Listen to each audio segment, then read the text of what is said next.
How to build wealth $1 at a time.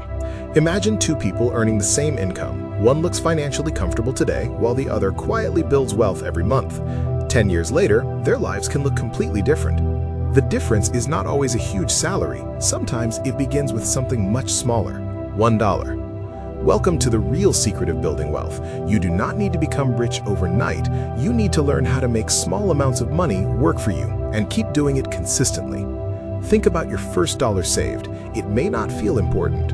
$1 cannot buy financial freedom, but that dollar represents something much more powerful, a change in behavior. Instead of spending everything you earn, you are keeping a small piece of your income, and once that habit begins, something interesting happens. The next dollar becomes easier to save, then $10, then $100. Eventually, you are no longer simply saving money, you are building a financial system. This is where most people misunderstand wealth. Wealth is not simply about earning a lot, it is about creating a gap between what you earn and what you spend, then using that gap intelligently. Imagine earning $3,000 a month and spending $2,950. You may have a good income, but there's very little left to build your future. Now imagine earning $2,500 and consistently investing $300. Your income is smaller, but your wealth-building engine is stronger. The next step is understanding compound growth. When you invest money and earn a return, you can potentially earn returns not only on your original money, but also on previous gains. Over long periods, this can create an accelerating effect. For example, suppose you invest $1 every day. At first, the result looks almost meaningless. After one day, you have $1. After 1 month, roughly $30. But the real power is not the first month. It's what happens when you continue for years, increase your contributions, and allow your investments time to grow. That is why time can be more powerful than trying to find the perfect investment. A young person who starts with a modest amount and stays consistent may have an enormous advantage over someone who waits for the perfect moment to invest a much larger amount.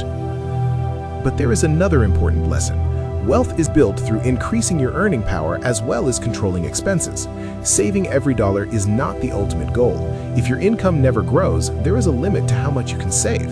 So, learn valuable skills, improve your communication, learn technology, understand business, develop sales skills, create additional income streams, become more valuable in the marketplace. Then, use the extra income strategically. When your income increases, you have a choice. You can immediately upgrade your lifestyle or increase the amount flowing toward your financial future. This is where lifestyle inflation becomes dangerous. You receive a raise, buy a more expensive car, upgrade your phone, eat at more expensive restaurants, and suddenly the raise disappears. Your income increased, but your wealth did not. Instead, imagine directing part of every raise toward investments.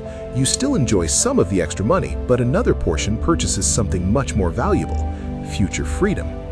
And remember, building wealth does not mean never enjoying life. Money should help you live better, not simply sit untouched in an account. The goal is balance. Spend intentionally, protect yourself from unnecessary debt, maintain an emergency fund, and invest consistently for long-term goals.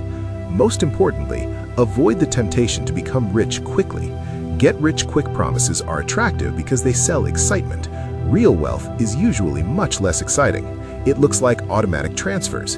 It looks like investing every month. It looks like saying no to unnecessary purchases. It looks like learning a new skill when nobody is watching. It looks boring, but boring can be incredibly powerful.